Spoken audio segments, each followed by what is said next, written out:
पहले समझो कि शेयर वॉल है क्या चीज। देखो, आपने साइड पे एक वर्ड काफी सुना होगा, शेयर वॉल, और दूसरा पर्दी भी उसे बोला जाता है। वो है क्या चीज? आपको जो आपकी लिफ्ट वगैरह रहती है उसमें आपने देखा होगा कि जो आपकी वॉल की जा रही है उसके चारों तरफ कॉलम है, लिफ्ट की मैं बात कर रहा हूं, और बीच में आरसीसी की जाती है, पतली सी, मतलब 150 mm का पूरा आपका वो पर्दी जैसी बनेगी, उसी को शेयर वॉल बोलते हैं। थोड़े टेक्निकल वे से मैं आपको समझाता हूं।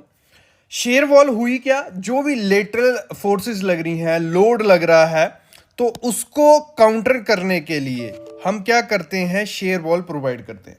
और सिंपल तरीके से समझो, अगर फ्यूचर में अर्थक्वेक आता है या तेज हवा चलती है, देखो होता क्या है, जैसे जैसे हम ऊपर बढ़ते जाते हैं, मतलब ऊपर कहाँ बढ़ना है, ऊपर हमारी हाई राइज बिल्डिंग होती रहती है, मतलब एक स्टोरी हुई, दूसरी स्टोरी, तीसरी, चौथी, जैसे जैसे ऊपर बढ़ते जाएंगे तो जो विंड फोर्सेस होंगी वो और ज़्यादा तेज़ होती जाएंगी। अगर और ज़्यादा तेज़ होती जा रही है तो उनको काउंटर करने के लिए तो कुछ चाहिए। अगर इस पिक को हम देखें, ठीक है, इसमें देखना, इसमें आप इजीली समझ जाओगे कि क्या है शेयर वॉल को वर्क कैसे करती है। आगे बहुत चीज़ें मैं बताने वाला हूँ। ये देखो, ये हमारी अगर बिल्डिंग है एक, यहाँ हमने पिलर दे दिया, यहाँ पिलर दे दिया, बीच में से खाली है, जैसे इसको नहीं देखना, इधर देखना, जैसे नेचुरली होता है, ये कॉलम आ गया, ये कॉलम आ गया, बीच में खाली है। और जब बीच में जो चीज़ खाली हो, अगर यहाँ से लेटरल फोर्सेस उसको लग रही है, स्ट्रेस लग रहा है, तो वो ऐसे बेंड नहीं होगा, मतलब तो फेलियर के चांसेस क्या हो गए? ज़्यादा हो गए, क्योंकि खाली है वो। और शेयर वॉल क्या काम करती है? इस खाली जगह को हम भर देते हैं, इस खाली जगह को हम भर देते हैं। फिर हम इस इधर से लेटरल फोर्सेस लगाएंगे या सिस्मिक लोड, मतलब आपसे नीचे से आपकी फाउंडेशन ये हिल रही है, मतलब ऐसे ऐसे हो रहा है, और अगर चीज़ फिल होगी तो उसके चांसेस कम हो जाते हैं गिरने के। ये बहुत इंपॉर्टेंट चीज़ थी कि आपकी जो शेयर वॉल होती है वो क्या करती है, जो भी फोर्सेस आएंगी या सिस्मिक लोड नीचे से आपकी बिल्डिंग हिलेगी तो उसको काउंटर कर लेती है। और अगर हम बात करें नॉर्मल जो एक दो घर की कंस्ट्रक्शन करते हैं, एक दो स्टोरी की जो रहती है या 3 स्टोरी की, उसमें शेयर वॉल की इतनी ज़्यादा ज़रूरत नहीं होती है। हाई राइज बिल्डिंग जैसे जैसे बढ़ते जाती है, और इसको पहचानना कैसे? अभी अगर आप साइड पे हो तो आपको कैसे आइडिया लगेगा कि ये शेयर वॉल है, कॉलम है? क्योंकि दोनों का डिफरेंस आपको पता होना चाहिए। देखो, सबसे पहली चीज जो देख के ही आपको आइडिया लग जाएगा, जो कॉलम आपका होगा वो आपका मतलब रेक्टेंगुलर हो सकता है, स्क्वायर हो सकता है, या सर्कुलर हो सकता है। जो कॉलम होता है वो वाइड कम होता है किसके कंपेयर्ड? शेयर वॉल के। शेयर वॉल आपको कैसी दिखेगी? लंबी सी शेयर दिखेगी, मतलब ऐसी उसकी शेप होगी। और कॉलम कैसा होगा? ज़्यादा से ज़्यादा ऐसा होगा, या ऐसा होगा, या आपका ऐसा हो जाएगा, ठीक है, इसी तरीके से होगा। लेकिन शेयर वॉल आपकी काफ़ी मतलब थोड़ी लंबी होगी, उसकी विड्थ, मतलब अगर ये ब्रिक वर्क हुई है आपकी दीवारों की, तो बीच में शेयर वॉल भी होगी, तो आपको पता भी नहीं चलेगा शेयर वॉल वहां पे है। मतलब वो रन करती है जैसे हमारा ब्रिक वर्क है, वैसे ही वो रन करती है, आपको दिखेगी। और रेशियो की अगर हम बात करें, जो शेयर वॉल होती है उसकी जो ब्रेड्थ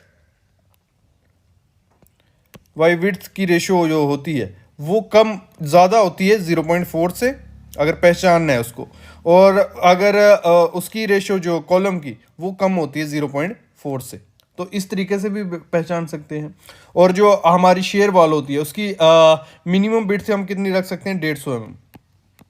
कितनी? 150 mm, क्योंकि आपने पर्दी देखी होगी उसमें लिफ्ट की, तो वो 150 mm होती है, जहाँ 100 mm भी होती है, तो 150 mm उसकी मिनिमम रहती है। और कॉलम आप देखना 250 से 300 mm से कम हम रखते ही नहीं है, उससे कम रख भी नहीं सकते, उसका फायदा ही कोई नहीं है। ये चीज़ होती है। और आप देखना, एक चीज़ हमेशा ध्यान रखना, जैसे हम यहाँ भी देख रहे हैं, हमारे जो कॉलम रहेंगे ना वो हमेशा कॉर्नर्स पे आपको देखेंगे। ये कॉलम है एक, ठीक है, ये कॉलम है, ये कॉलम है, ये कॉलम है, ये कॉलम है, जो कॉर्नर्स पे होंगे, जहां जहां एंड होगा वॉल का। लेकिन अगर हम हमारी पर्दी को देखें, वो आपको क्या दिखेगी? बीच सेंटर में दिखेगी। मतलब अगर यहाँ ब्रिक, ये देखो, ये एक पर्दी ये प्रोवाइड की गई है, एक ये की गई, मतलब प्रॉपर लोकेशन तो कोई मेंशन नहीं होती कि कहाँ आपको प्रोवाइड करनी है, लेकिन आपको काफ़ी टाइम दिख जाएगा। अगर ये आपकी बिल्डिंग है, आपको यहाँ जो लिफ्ट होगी उसमें ये पर्दी दिख जाएगी। अगर ऊपर से देख रहे हैं हम, यहाँ आपको पर्दी दिख जाएगी, आपको यहाँ पर्दी दिख सकती है। यहाँ बिल्डिंग की ओरिएंटेशन होगी जिस हिसाब से, उस हिसाब से आपकी पर्दी या शेयर वॉल जिसे हम बोलते हैं वो दिख जाती है। मेन जो समझने का तरीका था ये सबसे सही था, मतलब यहाँ से अगर विंड लगाएंगे, अगर खाली सेक्शन होगी तो ये गिर जाएगी। अगर इसको हम भर देंगे ये फिल कर दिया हमने और यहाँ से लोड लगाया तो थोड़ी स्टिफनेस मिल जाती है। अगर बिल्डिंग को स्टिफनेस मिल गई तो गिरने के चांसेस कम हो गए। अगर ये हमने ये पोल खड़ा कर दिया, ठीक है, ये थोड़ा इलास्टिक मटेरियल रबड़ है, यहाँ से लोड लगाएंगे तो ये तो ऐसे ऐसे घूम गिरेगा। लेकिन अगर हमने स्टील का खड़ा कर दिया, स्टिफनेस बढ़ गई उसमें, ठीक है, तो यहाँ से जो लेटरल फोर्सेस, यहाँ सिस्मिक लोड लग रहा है तो ये हिलेगा नहीं, मतलब थोड़ा ऐसे बेंड होगा, लगा लो इतना थोड़ा बेंड होगा, लेकिन गिरेगा नहीं। और ये तो पूरा हिलेगा तो नीचे से गिरने के चांसेस रहते हैं। तो ये चीज़ होती है। शेयर वॉल और कॉलम में काफ़ी डिफरेंस है। शेयर वॉल को आपको आइडिया लग गया, और मोस्टली आपने देखा होगा, शेयर वॉल को और तरीके से समझा दूं, वहाँ में 10 mm का सरिया आपको देखने को मिलेगा, लेकिन कॉलम वगैरह में आपका 10 मतलब 12 mm से कम सरिया यूज़ ही नहीं करते हैं। तो ये चीज़ होती है। आई होप आइडिया लग गया होगा शेयर वॉल के बारे में।